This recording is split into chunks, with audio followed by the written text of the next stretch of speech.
자에게 은혜 주셔서 하나님의 말씀으로 음성으로 깨달을 수 있도록 함께하여 주옵소서. 이 시간 하나님께 의탁하오며 예수님의 이름으로 기도하옵나이다. 아멘. 할렐루야. 자, 오늘은 그 본문에 4,000명을 먹이신 예수님의 놀라운 기적을 기록하고 증거하는 말씀입니다. 여러분, 4,000명을 먹이시고 배불리 먹이셨어요. 비슷한 사건이 또 있었죠. 어디 있었습니까?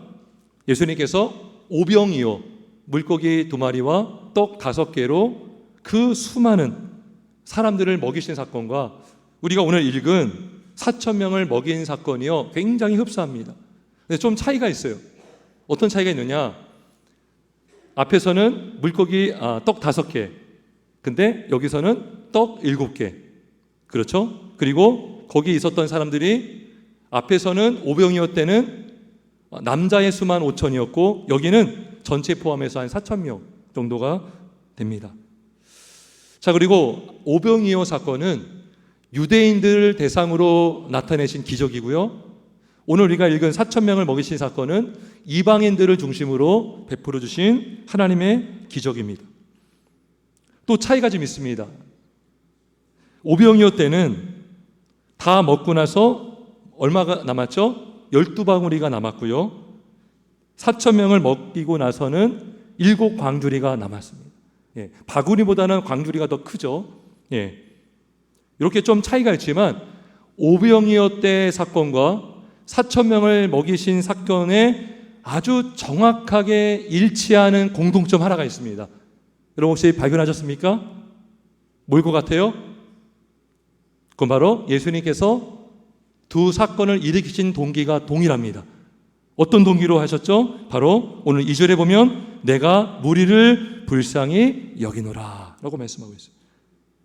자, 마가복음 6장 34절에도 오병이어의 사건을 나타내시기 전에 예수님이 큰 무리를 보시고 목자 없는 양 같음으로 인하여 불쌍히 여기사 이에 여러 가지로 가르치셨다라고 말씀하고 있습니다. 그러니까 불쌍히 여기셔서 이 일들을 행하신 것입니다. 예수님은 아무 의미 없이 행동하시지 않습니다. 자, 불쌍히 여기셨다.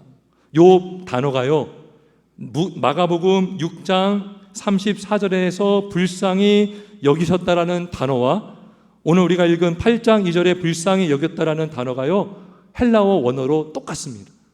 자, 똑같은데요, 흥미로운 게 있어요. 요 불쌍히 여겼다라는 뜻이요, 창자라는 뜻도 있어요. 창자. 여러분 몸 안에 창자가 다 있죠. 우리 옛말에 이런 표현을 해요. 창자가 끊어질 정도로 고통스럽다 그러죠. 여러분, 창자가 뒤틀리고 창자가 끊을 정도로 고통스럽다는 표현을 합니다. 다시 말하면 예수님께서 불쌍히 여기셨다라고 하는 이 표현 속에 창자라는 의미가 있다는 것은 무슨 뜻입니까? 그 영혼들을, 그 무리들을 보시면서 예수님의 심장, 예수님의 창자가 끊어질 정도로 불쌍히 여겼다는 거예요. 함께 고통을 같이 아파하셨다는 것입니다. 여러분, 불쌍히 여겼다는 어감이 참 중요하거든요. 우리가 어떤 사람을 보면 참 싫어하는 사람이 있어요. 근데 그 사람이 잘 안 됐어요. 그러면 아이고 불쌍하다 이렇게 말하는 말투가 있고요, 그것이 아니라 정말 마음이 아파서 불쌍히 여기는 마음, 그건 뭐예요? 같은 마음으로 느끼는 거죠.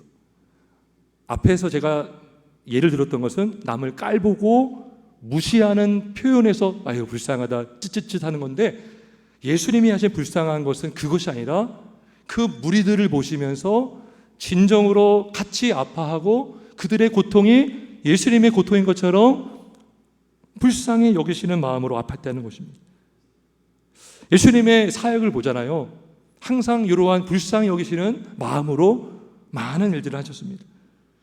여러분, 우리가 마가복음 1장 40절에 보면 문둥병자, 그죠? 나병 환자를 고치시는 사건이 나오는데, 여러분 나병 환자는요, 옛날에 우리가 문둥병자라고 했고 오늘날에는 한센병자라고도 합니다. 나병 환자는요, 얼굴이 막 다 문드러져요. 코도 막 없어져요. 고름이 막 나옵니다. 그러면 그 누구도 만지려고 하지 않아요. 전염될까 봐. 그래서 우리나라의 나병 환자들은 저주받은 사람이다라고 오명을 받고 막 소록도나 이런 데로 다 보냈죠. 근데 그걸 만질 수가 없어요. 근데 예수님께서 마가복음 1장 40절에 보면 예수께서 불쌍히 여기사 손을 내밀어 그에게 대시며 라는 표현이 있거든요. 불쌍히 여기사 손을 그에게 대시며 이르시되 내가 원하노니 깨끗함을 받으라 했을 때 깨끗해졌거든요. 여기서 불쌍히 여겼다라는 요 헬라어가 오늘 우리가 읽은 불쌍히 여기노라라는 단어와 똑같은 단어를 썼습니다. 여러분, 우리는 어떤 일을 할 때에 형식적으로 할 때가 있어요. 의무감으로 할 때가 있습니다. 어떠한 불순한 동기를 가지고 행동을 할 때가 있습니다. 내가 이렇게 행동하면 사람들이 나를 인정해 주겠지, 내가 더 유명해지겠지, 내가 더 존경받겠지, 그러한 동기로 할 수가 있는데 예수님은요, 자신의 어떤 인기에 관심이 없었어요. 성경을 잘 보잖아요. 그러면 기적을 베푸시고 그 자리를 피하십니다. 심지어 기적을 베풀었던 사람들에게 나를 알리지 말라라고 하시면서 산으로 가시고 또 감난산으로 가셔서 기도하는 모습들도 볼 수가 있습니다. 예수님이 이들을 고치셨던, 이들을 먹이셨던 동기는 무리들을 불쌍히 여겼기 때문인 것입니다. 무리들을. 형식적으로가 아니라. 자, 우리가 좀 더 말씀 속으로 들어가 보기 원합니다. 예수님께서 불쌍히 여기셔서 어떻게 행동하셨는지. 자, 먼저는 이것입니다. 예수님께서 사람들의 필요에 민감하셨습니다. 뭐라고요? 사람들의 필요에 민감하셨습니다. 불쌍히 여기는 마음이 있으면 우리는 다른 사람들에게 관심을 갖게 돼요. 그들의 필요가 무엇인지 자꾸 궁금해합니다. 그리고 도와주고 싶어요. 그곳에 있던 무리들이요, 사흘 동안 먹지를 못했습니다. 이것도 좀 의문이 안 가요. 좀 궁금합니다. 아니, 사흘 동안 이들이 뭘 했을까? 사흘 동안, 3일 동안 예수님과 함께 있었지만 먹지를 못했다. 그럼 뭘 했을까? 근데 여러분, 마가복음 6장에서 오병이어 사건이 있었어요. 거기에 보면 예수님께서 그들을 불쌍히 여기셔서 무리들을 가르치셨다라는 표현이 있어요. 저녁 늦게까지. 그리고 그들을 그냥 돌려보내지 않으시고 오병이어의 기적을 베푸시죠. 그렇다면 우리가 한 가지 추측할 수 있는 게 있습니다. 그건 뭐냐면 사흘 동안 이들이 먹지 않고 뭐 한 거예요? 예수님의 말씀을 듣는데 전념했다는 것입니다. 얼마나 말씀이 달콤하고 얼마나 말씀이 귀했으면 시간 가는 줄도 몰랐고요. 그리고 배가 고픈지도 모르고 사흘이나 지난 거예요. 여러분, 옛날에 우리 어르신들 세대 보면 막 부흥했대요. 막 금식성회, 막 이틀, 3일 막 금식했어요. 어떤 기도점을 가지고 금식하고 예배에 참석하는 분도 있지만요, 너무나 주님의 은혜가 너무나 좋고 사모해서 밥 먹는 것도 잊어버리고 부르짖고 기도했던 그런 일들이 있었지 않았습니까? 한 달 전인가요, 미국의 에즈버리 대학교에서 부흥이 일어났습니다. 근데요, 그들이요 찬양하고 경배하면서 예배당을 떠나지 않는 거예요. 24시간 동안 풀로 계속 예배하고 기도하고 말씀 듣고 찬양하고 그러기를 1주일, 2주일 막 그렇게 지냈던 역사가 있습니다. 그러니까 이 무리들이요 배고픈 줄도 몰랐어요. 근데요, 사람이 그렇거든요. 어떤 일에 몰두하면 누가 그러잖아요. 아니, 밥 좀 먹고 해. 근데 본인은 배고픈 줄 몰라요. 어떤 일에 집중하잖아요. 공부에 집중하는 아이에게 배가 고프지 않은 거예요. 근데요, 그렇게 하다가는 몸이 상할 수 있거든요. 일하는 거 좋고 공부하는 거 좋지만 좀 먹어야 되지 않겠느냐, 이렇게 누가 알려줘야 그때 먹는 경우가 있어요. 그러니까 요 무리들도요, 예수님과 함께 있으면서 말씀을 듣고 가르침을 받으면서 4일 동안 3일 동안 시간 간 줄 모르고 있었던 것입니다. 근데 이들을 지금 먹을 것이 없는 걸 예수님이 아셨어요. 그래서 이들을 그냥 보내지길 원하시지 않으셨습니다. 그리고 뭐라고 하십니까? 내가 만일 그들을 굶겨 집으로 보내면 길에서 기진하리라. 그 중에는 멀리서 온 사람들도 있느니라. 먼 데서 여기 왔는데 또 돌아갈 길이 너무나 먼 사람이 있어요. 그러면 여기서 먹이고 돌려보내는 게 우리의 마음이지 않겠어요? 근데 예수님도 그러셨어요. 그냥 돌려보낼 수 없다. 예수님은 이들이 허기진 것을 느끼지 못할 수도 있었지만 예수님은 이들이 구하기도 전에 이들의 굶주림을 아셨습니다. 예수님은 무리들을 불쌍히 여기심으로 이들이 구하지 않았지만 이들에게 있어야 할 것이 무엇인지를 알았다는 것입니다. 마가복음 6장 8절에 말씀 있습니다. 구하기 전에 너희에게 있어야 할 것을 하나님 너희 아버지께서 아시느니라. 여러분 한번 생각해 보세요. 여러분들이 기도한 것만 받으며 살아간다면 여러분들 우리가 살아갈 수 있을까요? 우리는 믿음이 부족하고요. 우리는 앞일이 어떻게 일어날지 몰라요. 우리가 앞으로 일어날 모든 일들을 다 알고 그 모든 것들을 정확하게 기도하며 살 수가 없다고요. 우리의 기도는 늘 부족합니다. 여러분 갓난아기들이 말 못하죠. 그들이 그냥 우는 것밖에 없잖아요. 근데 엄마가 어떻게 해줍니까? 옷도 바꿔주고 기저귀도 갈아주고 물도 먹여주고. 그게 뭐예요? 아기가 우는 것보다 부모는 더 많이 채워준다는 것이죠. 여러분 우리가 구한 것 이상으로 우리 예수님은 채워주시는 하나님이심을 믿으시길 주의 이름으로 축원합니다. 우리가 구한 것, 때로는 우리가 뭘 구할지도 몰라요. 근데 예수님은 우리가 구하기 전에 우리에게 있어야 할 것을 아시는 하나님이심을 믿습니다. 그래서 예수님은 불쌍히 여기는 마음으로 사람들의 필요에 민감하셨습니다. 자, 둘째로 예수님은 이들을 불쌍히 여기셔서 어떻게 행동하셨느냐? 어떻게 해서든지 이들을 도와주고 싶었어요. 어떻게 해서든지 도울 방법을 찾으셨습니다. 여러분 우리에게도요 불쌍히 여기는 마음이 있잖아요. 어떻게든 도와주려고 하지 않습니까? 집에 막 음식을 해주고 싶은데 반찬이 없어요. 근데 냉장고 열어가지고 있는 음식들 다 찾아서 국도 끓여줄 수도 있고, 그러니까 부족해도요 어떻게든 도와주려고 하는 마음이 이 불쌍히 여기는 마음에서 나올 수 있다는 것입니다. 자, 근데 제자들은 어땠습니까? 제자들이 뭐라고 얘기했습니까? 우리 4절 한번 보겠습니다. 자, 예수님께서 이들을 먹여야 된다라고 했을 때에 예수님이 4절에서 말씀하셨습니다. 제자들이 대답하되 이 광야 어디서 떡을 얻어 이 사람들로 배부르게 할 수 있으리까? 여러분 좀 느낌이 어떻습니까? 지금 제자들은 찾아보지도 않았어요. 지금 안 될 이유를 찾고 있습니다. 부정적인 생각을 하고 있습니다. 이들을 먹일 수 없는 이유를 말하고 있고요. 먹일 수 없는 환경을 먼저 탓하고 있습니다. 핑계를 대고 있습니다. 여러분 예수님은 달랐어요. 예수님은 먼저 방법을 찾으십니다. 어떤 방법 찾으시죠? 이들에게 뭐라고 말씀하시냐면 너희에게 떡 몇 개나 있느냐라고 물어보십니다. 몇 개가 있느냐? 자, 몇 개가 있었죠? 7개 있었죠. 7개. 없는 게 아니었어요. 7개. 여러분 여기서 우리가 좀 실망스러운 게 하나 있어요. 제 아들에게. 뭐냐면 앞에서 5병이었대에 이들에게 작은 떡과 물고기가 있었죠. 그때로면 얼마나 많은 기적을 일으켰습니까? 근데 그 사건을 목격하고 그 현장에 있었던 제자들이 본인들이 갖고 있었던 떡과 물고기가 있음에도 불구하고 예수님께 먼저 했던 말이 우리의 이 광야에서 어디서 떡을 얻어 이 사람들로 배부르게 할 수 있습니까? 라고 말했다는 것입니다. 뭐가 없는 거예요? 마음이 없는 거예요. 마음이. 이 마음의 문제예요. 마음의 문제.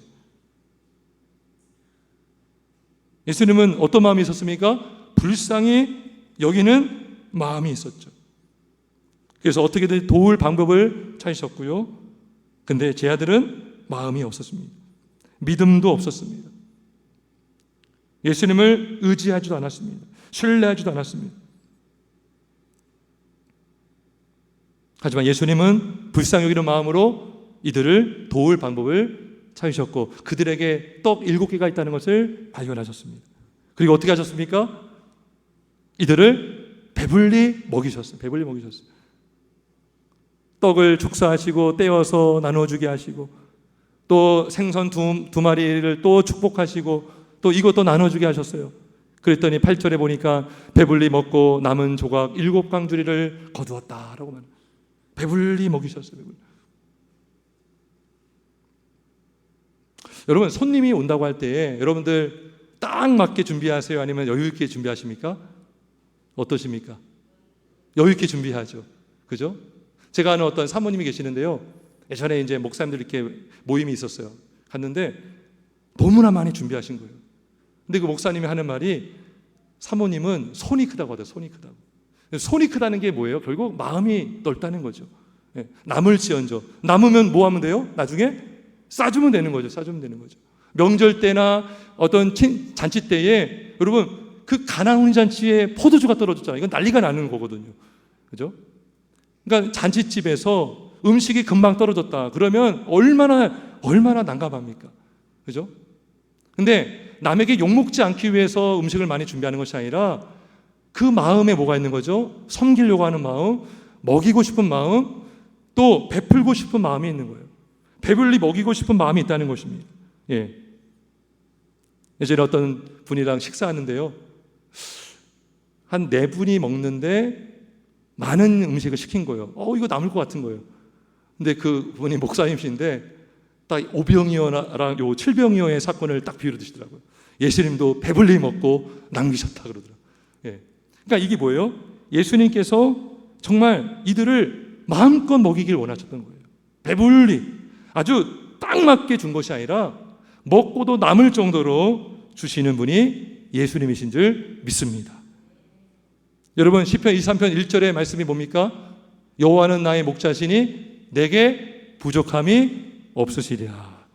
예수님이 우리의 목자가 되시면 우리를 푸른 풀밭 쉴만한 물가로 인도해 주시고, 그리고 우리에게 상을 차려주시고, 원수의 목전에서 우리에게 진수성찬을 차려주시는 분이 예수님이신 줄 믿습니다. 풍성히 먹이시고, 은혜가 풍성하시니 베푸시는 은혜도 풍성하신 분이셔요. 인자와 진실이 풍성하신 하나님이다. 이란 예수님이 우리의 목자가 되시고 우리를 먹이시고 우리를 풍성하게 하시는, 예수님이 말씀하셨어요. 내가 온 것은 양으로 생명을 얻고 더 풍성히 얻게 하려 하심이라. 우리 예수님 우리를 풍성하게 하시고 우리를 풍성히 먹이시고 우리의 인생을 풍성하게 하시는 우리의 하나님이신 줄 믿으시길 주의 이름으로 축원합니다. 여러분, 우리가 오늘 이 말씀을 통해서 예수님께서 이 모든 일들을 불쌍히 여기는 마음으로 하셨다. 불쌍히 여기는 마음으로 하셨다. 근데 여러분, 사실 이 사건은요, 오병이어도 마찬가지고 예수님이 우리의 생명의 주가 된다는 것을 보여주신 사건입니다. 예수님이 진짜 우리의 참떡이 되시고 생명의 떡이 된다는 것을 보여준 사건이에요. 요한복음 6장에 보면 이 오병이어의 사건이 나오거든요. 그 6장 뒷부분에 가면 이런 말씀이 있어요. 요한복음 6장 32절 33절 제가 읽어보겠습니다. 내가 진실로 진실로 너희에게 이르노니 모세가 너희에게 하늘로부터 떡을 준 것이 아니라 내 아버지께서 너희에게 하늘로부터 참떡을 주시나니 하나님의 떡은 하늘에서 내려 세상에 생명을 주는 것이니라 라고 말씀합니다. 여러분 보세요. 만나가 내렸습니다. 하늘에서 출애굽기를 보면 만나가 내렸죠. 근데 그 만나가 누구를 보여준 거냐? 우리의 참 떡이 되시는 예수님을 보여준 사건이에요. 자, 그리고 오병이어와 칠병이어의 사건도 우리에게 참 떡으로 오신 성육신 하셔서, 그죠? 우리를 위하여 죽으시고 부활하신 예수님을 보여준 사건이 바로 이 사건이라는 것입니다. 여러분, 그렇다면 예수님이 이 땅에 오셨던 동기가 뭘까요? 예수님이 왜 사람이 되셨습니까? 죄인을 사랑하시고 죄인을 불쌍히 여기셨기 때문에 이 땅에 사람으로 성육신하시고 십자가에 달리신 주님이심을 믿으시길 주의 이름으로 축원합니다. 여러분, 이 오병이어 사건, 칠병이어는요, 예수님이 이 땅에 성육신하신 우리의 참떡과 생명의 떡으로 오신 예수님을 말씀해주고 있는 것입니다. 하나님이 세상을 이처럼 사랑하사 독생자를 주셨으니, 이게 뭐예요? 독생자를 보내셨으니, 독생자가 성육신 하셨으니 라는 뜻이죠. 이는 그를 믿는 자마다 멸망하지 않고 영생을 얻게 하려 하심이라. 자, 그리고 이 사건은요, 예수님의 십자가의 죽으심도 보여주는 사건입니다. 왜 그런지 아세요? 여러분 보세요. 칠병이어를 가지고 어떻게 하셨어요? 나눠주셨죠. 이렇게 떼어서 축복하시고 제 아들에게 주니까 제 아들이 그 수많은 사람들을 나눠줬죠. 떡을 떼어줬다는 것은 뭘 떼어준 걸까요? 예수님의 살을 떼어준 거예요. 여러분 우리가 성찬치를 할 때 있잖아요. 떡을 떼잖아요. 한 떡에 참여하고 한 떡에 참여해서 원래는 이렇게 다 썰어 넣어서 우리가 먹잖아요. 근데 원래는 찢어서 또 이렇게 뜯어서 우리가 먹기도 해야 되는데 편의상 우리가 다 잘라 놓는 거죠. 그죠? 우리가 이거를 뜯을 때에 사실은 예수님의 살을 먹는 거예요. 믿음으로. 그러니까 예수님께서 이 수많은 사람들에게 자꾸 나눠줬던 것은 뭡니까? 예수님이 채찍 맞으시면서 살이 뜯겨져 나가는 것을 보여준 것입니다. 예수님이 십자가에 못 박히시면서 창으로 찔렸던 그 몸이 완전히 상하시고 찢겨지고 나눠지신 그 몸을 보여주신 것입니다. 우리는 이 칠병이어를 통해서 예수님의 성육신뿐만 아니라 예수님께서 우리를 위하여 채찍 맞으시고 십자가에 피 흘려 죽으신 예수님을 우리는 볼 수가 있는 것입니다. 그래서 여러분 요한복음 6장 51절에 이런 말씀이 있습니다. 나는 하늘에서 내려온 살아있는 떡이니 사람이 이 떡을 먹으면 영생하리라.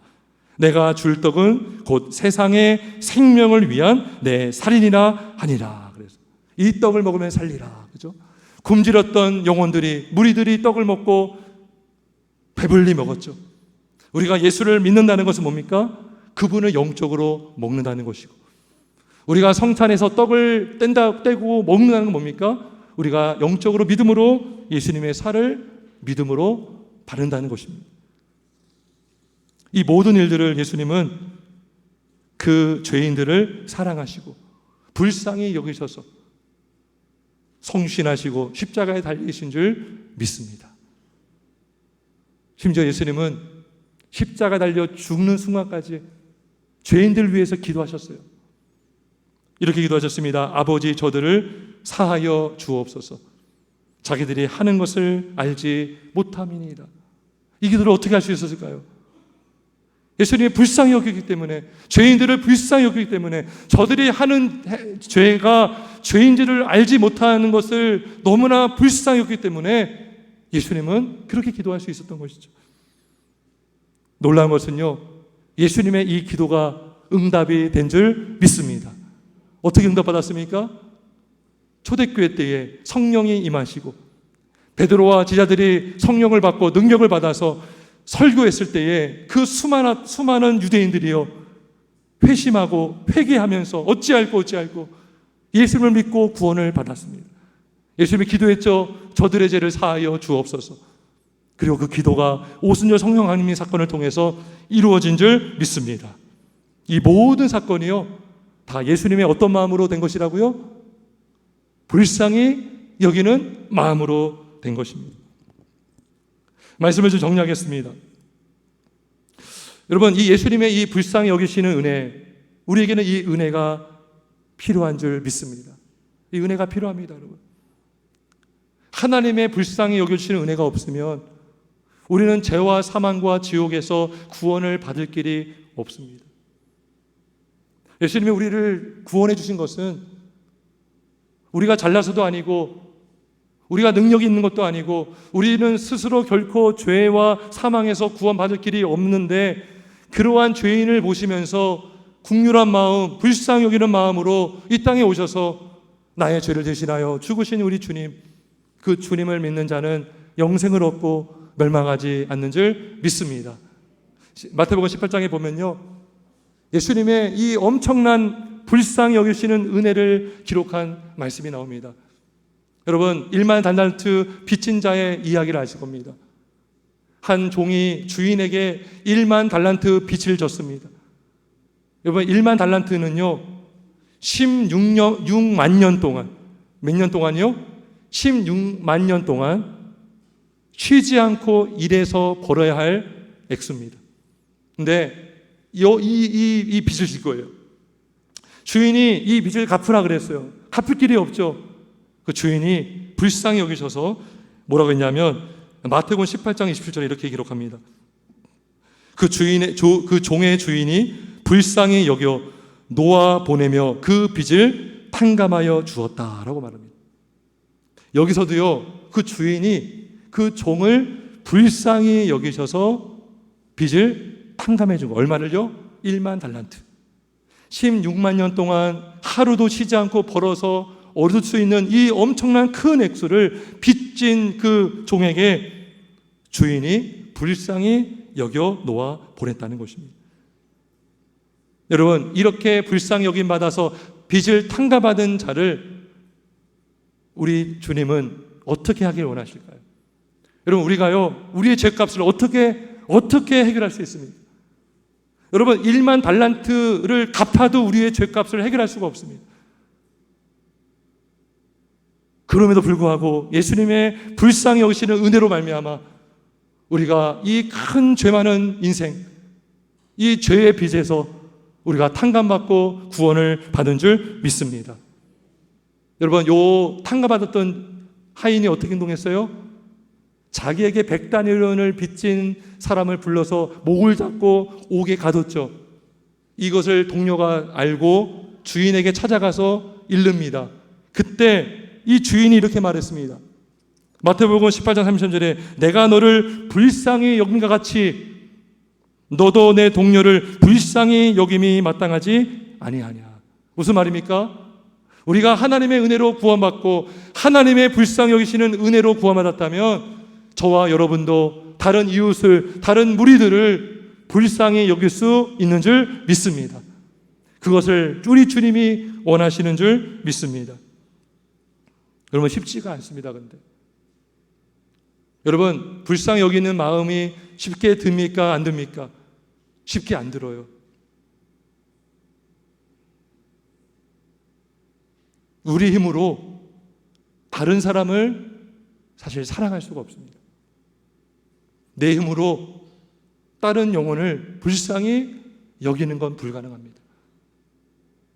처음부터 심성이 착한 마음을 갖고 태어난 사람이 한 명도 없습니다. 예수님 말씀하셨죠? 우리는 본래 우리 안에 악한 생각, 더러운 것이 이미 우리 안에 있기 때문에 태어나서 더러워진 것이 아니라 이미 더러워진 존재로 태어난 인생은 늘 하는 생각이 뭡니까? 악한 생각, 나쁜 생각, 시기하는 마음, 질투하는 마음, 혐오하는 마음, 이 가득한 이 죄악된 마음을 우리는 이 죄를 씻고 갚을 길이 없는 것입니다. 그럼에도 불구하고 예수님의 피로 우리의 죄를 씻겨주시고 구원해 주셨습니다. 그리고 우리는 이제 다른 사람을 섬기고 사랑하고 불쌍히 여기는 마음으로 살아야 되는데 우리가 그렇게 하지 못할 때가 얼마나 많습니까? 우리는 하나님의 사랑을 깨닫기 전에 우리는 다른 사람을 진정으로 사랑하기가 참 어렵습니다. 우리는 예수님의 불쌍히 여기시는 그 은혜를 경험하고 깨닫고 알기 전에는 우리는 다른 사람을 불쌍히 여기는 것이 참으로 어렵습니다. 그래서 구원받은 것도 하나님의 전적인 은혜가 필요하지만 우리가 예수님의 마음으로 살아가는 것도 오직 전적으로 예수님의 은혜가 필요한 줄 믿습니다. 우리는 기도할 수밖에 없어. 주여 나를 불쌍히 여겨 주옵소서. 나의 완악한 마음, 나의 강박한 마음, 내 안에 굳어진 마음, 주님 나를 용서하여 주옵소서. 나를 불쌍히 여겨달라고 우리가 기도할 수 있는 줄 믿습니다. 저와 여러분이 이러한 예수님의 사랑으로 섬기고 또 긍휼한 마음으로 불쌍히 여기는 마음으로 서로 사랑할 수 있는 저와 여러분 되길 예수님의 이름으로 축원합니다. 우리 함께 기도하겠습니다.